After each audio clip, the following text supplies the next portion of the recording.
Assalamualaikum warahmatullahi wabarakatuh. Halo teman-teman semua, apa kabar? Semoga teman-teman semua senantiasa diberikan kesehatan selalu. Baik, perkenalkan, nama saya Fatimah dari Pendidikan Fisika Angkatan 2019 Universitas Sultan Ageng Tirtayasa. Pada video kali ini, saya akan menjelaskan materi mengenai teori relativitas Newton dan percobaan Michelson-Morley. Sebelum memulai pembelajaran, alangkah baiknya kita berdoa terlebih dahulu. Baik, berdoa dimulai.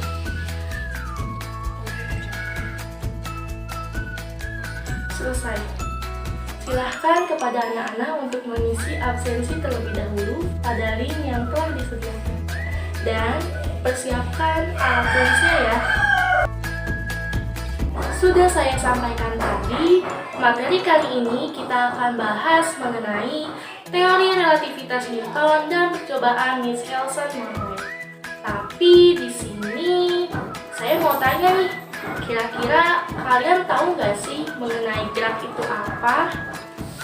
Betul, gerak itu merupakan perubahan posisi dari titik awal sampai titik akhir dalam kerangka acuan dalam sistem koordinat. Bisa teman-teman lihat video berikut ini. Jika kita tinjau dari video ini, terdapat dua titik acuan. Titik acuan yang pertama yaitu rumah dan titik acuan yang kedua yaitu sekolah. Jika rumah sebagai titik acuan, maka seorang anak laki-laki tersebut bergerak menjauhi titik acuan tersebut. Dan begitu pun sebaliknya.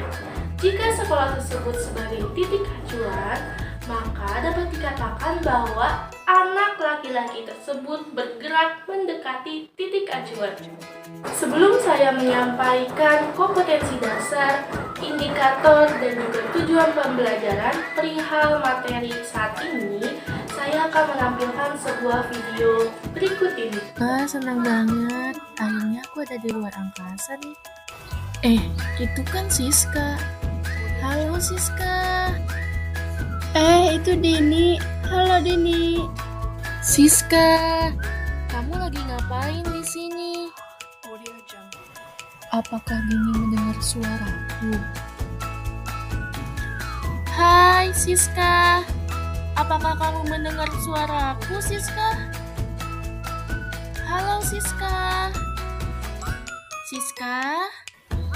Kenapa dia tidak mendengar suaraku ya? Dan begitu pun sebaliknya. Padahal kami sama-sama melihat. Kira-kira ini kenapa ya? Silakan anak-anak jawab pertanyaan video tadi pada kolom komentar. Nah, berikut terdapat kompetensi dasar yaitu menganalisis fenomena perubahan panjang, waktu, dan massa yang dikaitkan dengan kerangka acuan dan kesetaraan massa dengan energi dalam teori relativitas khusus. Nah, kemudian di sini ada indikator nih. Indikator yang pertama yaitu untuk menganalisis besaran panjang, waktu, massa, dan energi yang berkaitan dengan teori relativitas khusus. Kemudian yang kedua yaitu menganalisis perbedaan antara fenomena yang terjadi pada benda yang bergerak relatif terhadap pengamat diam dan pengamat bergerak. Kemudian yang ketiga ada memahami percobaan Michelson-Morley. Nah, selanjutnya yaitu terdapat tujuan pembelajaran. Ada 4 tujuan pembelajaran. Yang pertama, memahami konsep teori relativitas Newton. Kedua, yaitu menentukan kecepatan menurut kerangka acuan diam. Ketiga, menentukan posisi menurut kerangka acuan diam pada teori relativitas Newton. Dan yang keempat, yaitu untuk menjelaskan percobaan Michelson-Morley untuk membuktikan ada tidaknya ekor. Apakah kalian tahu mengenai gambar berikut ini? Betul, dia adalah Albert Einstein. Albert Einstein merupakan ilmuwan di balik teori ini, di mana dia mempublikasikan bagian pertama teori ini, yaitu teori relativitas khusus pada tahun 1905. 10 tahun kemudian, dia mempublikasikan bagian kedua teori ini, yang disebut dengan teori relativitas umum. Pada video kali ini, kita akan lebih membahas mengenai teori relativitas khusus. Suatu benda dapat dikatakan bergerak apabila kedudukan benda tersebut berubah terhadap kedudukan tertentu. Untuk menyatakan benda itu bergerak, harus adanya titik acuan, di mana titik acuan ini dijadikan sebagai patokan. Teman-teman bisa lihat gambar di samping ini. Jika kita tinjau gambar ilustrasi di samping ini, dapat dikatakan bahwa pada gambar tersebut terdapat dua titik acuan. Nah, jika titik acuan yang pertama ini adalah pengamat yang sedang berada di samping anak perempuan tersebut, kemudian titik acuan yang kedua yaitu pengamat yang sedang berdiri diam di stasiun. Jika pengamat yang berada di dalam kereta api kita jadikan sebagai titik acuan, maka menurut pengamat tersebut, anak perempuan tersebut tidak bergerak atau diam. Kemudian, jika menurut pengamat yang berdiri di stasiun, dia mengatakan bahwa anak perempuan yang ada di dalam kereta api itu bergerak. Nah, artinya diamnya atau bergeraknya anak perempuan itu tergantung titik acuan atau kerangka acuan yang dipakai. Pada gambar di samping, dapat dikatakan bahwa gerak benda bersifat relatif. Artinya, bergantung pada kerangka acuan yang digunakan. Nah, dalam peristiwa ini terdapat dua kerangka acuan. Kerangka acuan yang pertama yaitu kerangka acuan diam, yaitu pengamat yang sedang mengamati anak perempuan tersebut berada di dalam kereta api. Kemudian, kerangka acuan yang bergerak yaitu pengamat yang sedang berdiri di stasiun. Untuk menyatakan kedudukan sebuah titik atau benda, pasti kita memerlukan suatu sistem koordinat atau kerangka acuan. Nah, misalnya untuk menyatakan sebuah benda bergerak atau seseorang sedang melakukan pengamatan, maka diperlukannya suatu kerangka acuan dengan sistem koordinat. Misalkan di sini sistem koordinatnya yaitu X, Y, dan juga Z. Ya. Nah, jadi dalam hal ini kerangka acuan sendiri adalah suatu sistem koordinat X, Y, Z, di mana seseorang pengamat ini melakukan pengamatan terhadap suatu kejadian. Nah, dalam hal ini kita gunakan kerangka acuan inersia, di mana hukum Newton ini berlaku. Nah, dalam hal ini kerangka acuan inersia sendiri itu merupakan suatu kerangka acuan yang berada dalam keadaan diam ataupun bergerak dengan kecepatan konstan terhadap kerangka acuan lain pada garis lurus. Ya. Nah, untuk menyatakan hubungan antara pengamatan suatu kejadian peristiwa yang terjadi dalam suatu kerangka inersia, jika diamati oleh pengamat yang berbeda dalam kerangka acuan lain yang bergerak dengan kecepatan relatif konstan, maka di sini kita gunakan transformasi Galileo. Nah, intinya di sini transformasi Galileo yaitu transformasi yang menggunakan kerangka acuan yang berada dalam keadaan diam dan juga bergerak tetapi dengan kecepatan konstan. Nah, kalian memahami mengenai definisi dari gerak itu apa?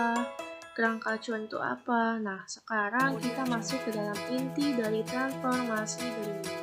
Nah, di sini terdapat gambar ya.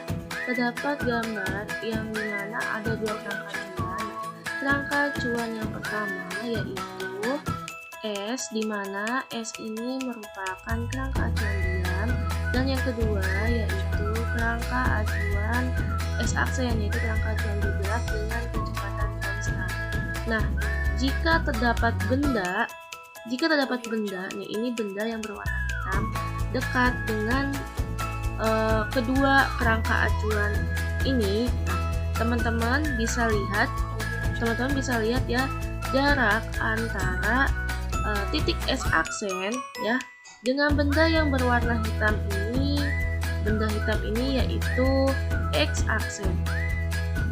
Nah, kemudian jarak antara titik S terhadap benda antara titik S ini terhadap benda yang hitam ini yaitu jaraknya X ya. Kemudian jarak antara titik S dengan titik S aksen yaitu D sama dengan V dikali T. Nah, dari ilustrasi ini kita akan mencari nih kedudukan benda antara kerangka acuan S dan kerangka acuan S aksen.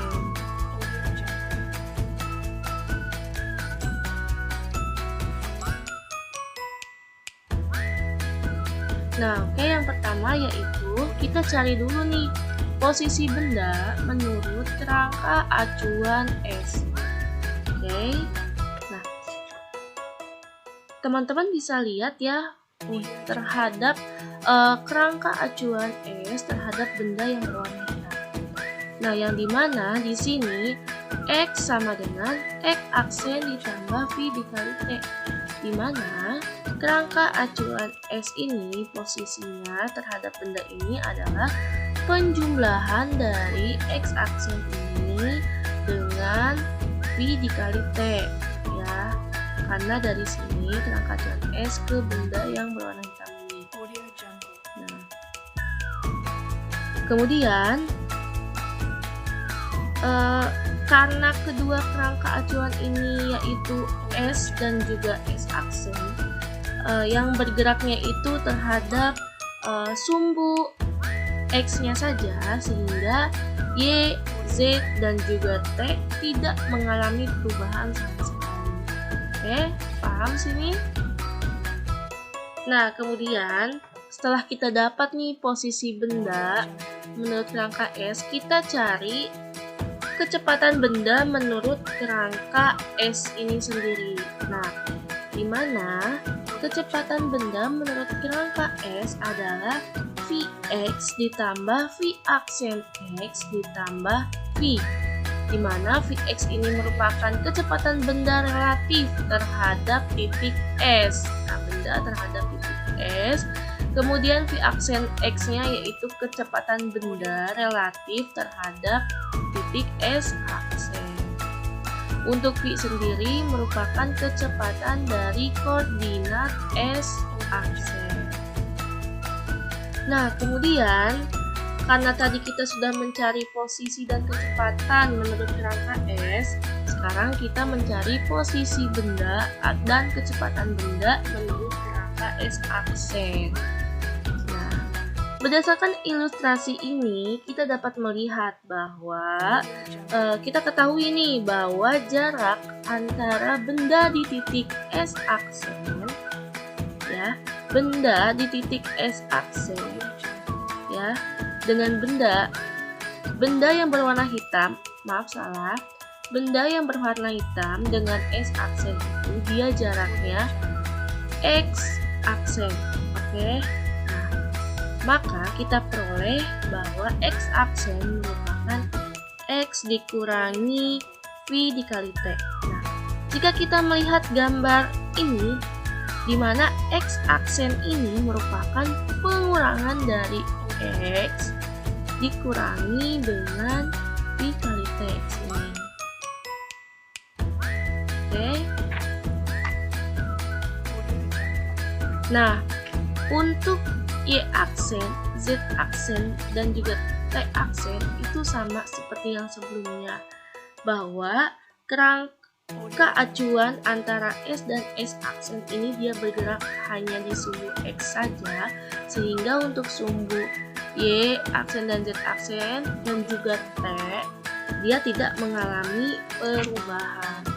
Nah, kemudian setelah itu kita dapat cari nih kecepatan benda menurut kerangka S-aksen.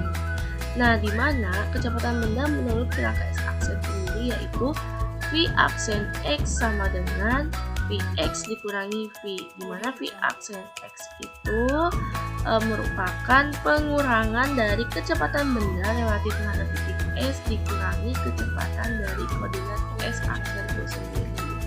Nah, sehingga dari sini kita peroleh nih persamaan transformasi posisi dan kecepatan dari bola. Nah, apa sih yang dikatakan transformasi? Nah, transformasi sendiri merupakan perubahan pengukuran terhadap kerangka acuan yang berbeda. Bagian kedua yaitu percobaan Mitchelson-Morley. Kalian tahu nggak sih kenapa Mitchelson-Morley ini melakukan percobaan? Kita tahu bahwa gelombang merupakan salah satu energi rambatan melalui medium yang elastis dan juga lenting. Contohnya seperti gelombang bunyi. Gelombang bunyi merambat melalui udara. Dan gelombang cahaya merambat melalui apa? Pada waktu itu, abad ke-19, ilmuwan bertanya-tanya, jika harus ada medium yang dapat berada di mana saja ketika ada cahaya. Misalnya pada benda transparan dan juga ruang hampa. Istilah yang digunakan untuk medium perambatan cahaya yaitu ether. Dulu, pada abad ke-19, adanya hipotesis ether, di mana ether ini berada di alam semesta, yang dipenuhi oleh ether yang tidak bermassa dan juga tidak tampak, dan satu-satunya yaitu perambatan cahaya. Untuk itu, perlu dilakukannya pembuktian. Maka, Mitchelson-Morley melakukan percobaan pada tahun 1887 dengan menggunakan alat interferometer. Untuk skemanya seperti ini ya, ada cermin 1, cermin 2, dan juga kaca setengah cermin yang digunakan untuk meneruskan atau meluruskan suatu cahaya. Kemudian ada juga daerah pengamatan. Misalkan nih, karena ether ini berada di luar angkasa yang dimana bergerak kemana saja, misalkan ether ini kita bergerak ke arah kanan. Kemudian adanya berkas sinar cahaya yang datang dan difokuskan atau ditujukan ke kaca setengah cermin ini. Nah, karena dia kaca setengah cermin sehingga berkas sinarnya itu bisa diteruskan. Nah, diteruskan ke sini ke cermin 1. Kemudian setelah sampai ke cermin 1 dipantulkan kembali ke arah yang sama. Kemudian dipantulkan ke daerah pengamatan di sini. Ya. Ini kita sebut sebagai pergerakan pertama. Oke.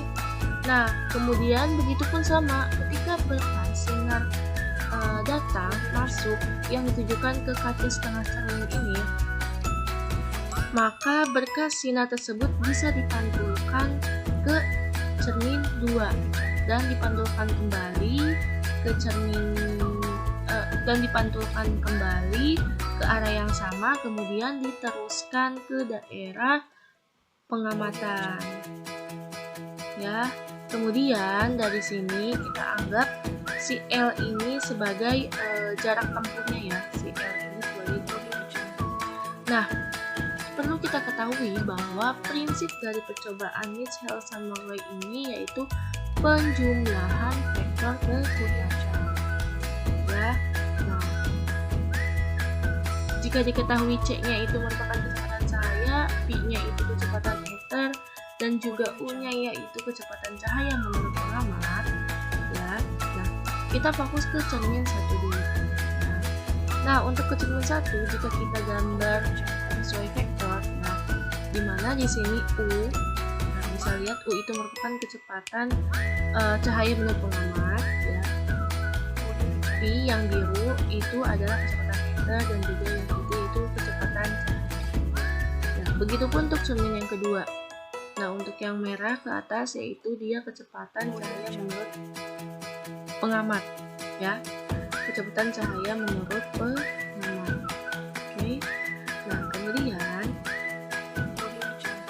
yang biru yaitu karena dia arahnya ke kanan, kecepatan ether ya yang biru. Jadi dia arahnya ke kanan. Kemudian C-nya yaitu kecepatan cahaya. Sehingga diingat kembali ya pembelajaran vektornya. Sehingga cara matematis kita peroleh nih bahwa U itu sama dengan C ditambah V. U sama dengan C ditambah V. Begitu pula di cermin 2. Di cermin 2 sama U sama dengan C ditambah V. Yang besarnya karena ini dia menjadi sebuah segitiga siku-siku, maka kita peroleh U sama dengan akar C kuadrat dikurangi V kuadrat. Oke, U sama dengan C kuadrat ini, akar C kuadrat dikurangi akar V kuadrat. Nah, kemudian tujuannya apa? Tujuannya itu yaitu adanya perbedaan waktu. Nah, jika ada ether, maka adanya perbedaan waktu yang dilalui oleh berkas sinar. Nah, yang kita lihat di cermin 1 yaitu didapat nih T sama dengan L per C tambah 1 ditambah L per C dikurangi V. Nah, ketika searah ya, ketika searah, ethernya itu ketika searah, maka dia C plus V. Dan jika berlawanan dengan ether, maka dia C dikurangi V. Kemudian untuk cermin kedua didapat persamaan matematisnya yaitu T sama dengan 2L akar C2 dikurangi V2. Nah, dari hasil pengamatan ini ternyata tidak ada perbedaan waktu. Oke, ternyata tidak ada perbedaan waktu. Sehingga dapat disimpulkan bahwa hipotesa tentang ether itu tidak benar. Artinya ether itu tidak ada. Kemudian yang kedua, kesimpulan yang kedua yaitu kecepatan cahaya adalah sama untuk ke segala arah, tidak tergantung pada kerangka acuan inersi. Nah, berikut terdapat contoh soal dan pembahasan. Nomor 1, sebuah kereta api bergerak dengan kecepatan 50 km per jam. Seorang penumpang berjalan dalam kereta dengan kecepatan 6 km per jam searah dengan kereta. Berapa kecepatan penumpang tersebut terhadap orang yang diam di tepi? Jawab. Nah, untuk menjawab pertanyaan seperti ini, maka kita gunakan persamaan Galileo di mana V aksen X sama dengan Vx dikurangi V. Tapi untuk menyelesaikan permasalahan ini, kita cari dulu nih apa aja nih yang diketahui. Nah, misalkan di sini orang yang diam di tepi rel itu sebagai kerangka acuan S. Nah, kemudian kereta api ini bergerak terhadap orang diam. Itu disebut dengan kerangka acuan S aksen. Dan diketahui juga di sini kecepatan kerangka acuan S aksen terhadap kerangka acuan S adalah V.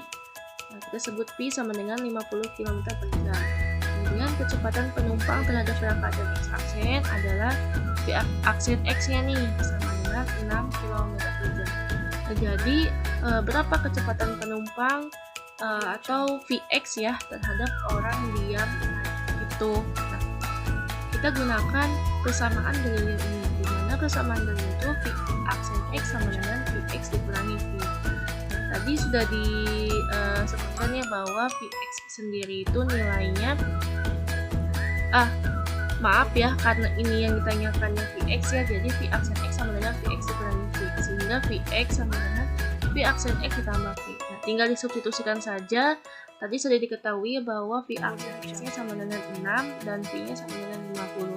Sehingga didapat Vx atau kecepatan penumpang terhadap orang diam adalah 56 km per jam. Nah, kemudian ada soal yang kedua yaitu Rani dan Yani berada pada posisi yang sama. Yani kemudian bergerak menjauhi Rani dengan kecepatan 15 meter per second. Setelah bergerak 10 detik, Yani melihat Widi berdiri sejauh 3 meter dari dirinya. Nah, posisi Widi menurut Rani adalah awalnya Rani dan Yani ini dia berada di posisi yang sama. Kemudian Yani itu bergerak nih menjauhi si Rani sejauh 15 meter per second setelah bergerak selama 10 sekon. Kita anggap jarak antara Rani dan Yani itu adalah S sama dengan V dikali T, di mana V kali T itu 15 kali 10. Oke, V dikali T, jarak antara Rani dan Yani. Kemudian, posisi antara Yani dan juga Widi yaitu jaraknya 3 meter. Nah, di sini yang ditanyain posisi Widi menurut Rani. Posisi Widi menurut Rani. Nah, jika ditanyakan posisi Widi menurut Rani, otomatis ini yang ditanyakannya X. Nah, jadi untuk yang X-nya ini merupakan penjumlahan dari posisi Yani dengan Widi dengan Rani dan Yani. Oke, penjumlahan posisi Yani dan Widi dengan Rani dan Yani, sehingga X sama dengan X aksen ditambah VT. Nah, di sini X aksennya sendiri ya, X aksen itu ada posisi Yani ke Widi 3 meter dan VT-nya itu tadi posisi Rani ke Yani 15 kali 10, sehingga diperoleh posisi Widi menurut Rani adalah 153. Nah, kemudian ada contoh soal yang ketiga. Sebuah kereta api bergerak dengan kelajuan 70 km per jam. Seorang penumpang melemparkan benda dengan kelajuan 15 km per jam. Tentukan kelajuan benda terhadap orang yang diam di tepi rel kereta api jika arah lemparannya yang pertama searah gerak kereta api, kedua berlawanan dengan arah gerak kereta api. Oke, kita diketahui dulu nih. Nah, untuk kerangka acuan yang diam itu kita sebut sebagai S, dan kerangka acuan bergerak yaitu S aksen. Nah, kemudian disini sudah diketahui bahwa kecepatannya itu adalah V sama dengan 70 km per jam. Oke?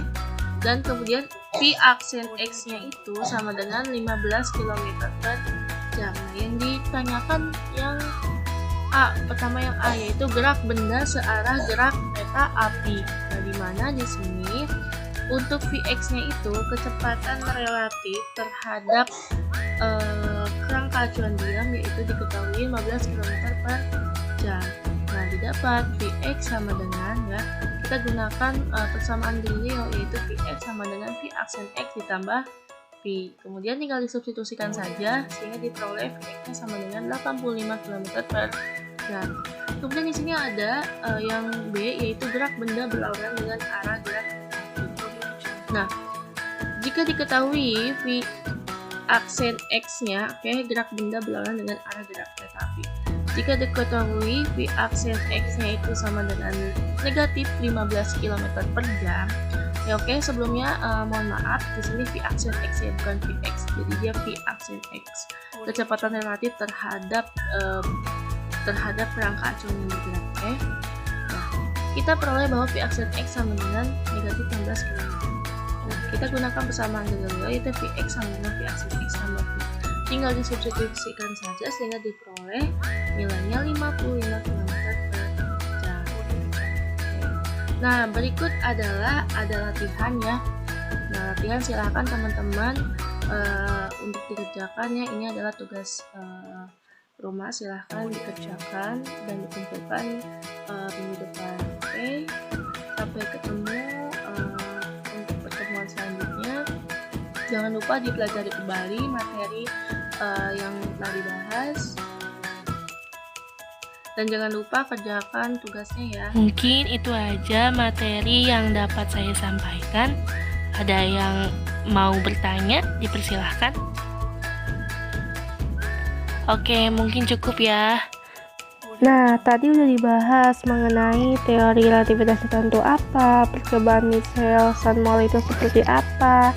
Nah, tadi kan suruh menjawab pertanyaan pada video yang di awal itu yang mengenai luar angkasa. Coba ya saya lihat dulu di kolom komentar apakah benar. Ya, betul. Bener banget nih kata Angel, kenapa di luar angkasa kita tidak dapat mendengar? Karena di luar angkasa itu tidak ada udara, sehingga tidak ada perambatan, ya. Nah, kemudian kenapa di luar angkasa ini kita tidak dapat mendengar, tapi kita dapat melihat? Nah, hal ini ada hubungannya dengan cahaya. Nah, masih ingat tadi apa tuh percobaan? Bahwa katanya cahaya itu memiliki medium perambatan yang dimana dulu itu dikenal dengan adanya hipotesis ether untuk membuktikan bahwa terdapat medium peramatan cahaya. Ada yang ingat apa namanya? Percobaan apa? Ya, betul. Percobaan Michelson-Morley. Tapi menurut percobaan Michelson-Morley tadi menunjukkan bahwa tidak adanya ether, sehingga dapat disimpulkan bahwa ether itu tidak ada. Nah, artinya bahwa cahaya ini merupakan bukan media perambatan, melainkan cahaya itu adalah gelombang elektromagnetik. Seperti itu. Dan ingat, ketika tadi kita udah bahas mengenai teori relativitas Newton ya, bahwa kecepatan itu adalah relatif tergantung kerangka acuan yang digunakan. Alhamdulillah, akhirnya pembelajaran hari ini telah selesai. Semoga apa yang telah dipelajari dan apa yang telah dijelaskan oleh saya mudah dipahami dan juga bermanfaat. Baik, terima kasih. Wassalamualaikum warahmatullahi wabarakatuh.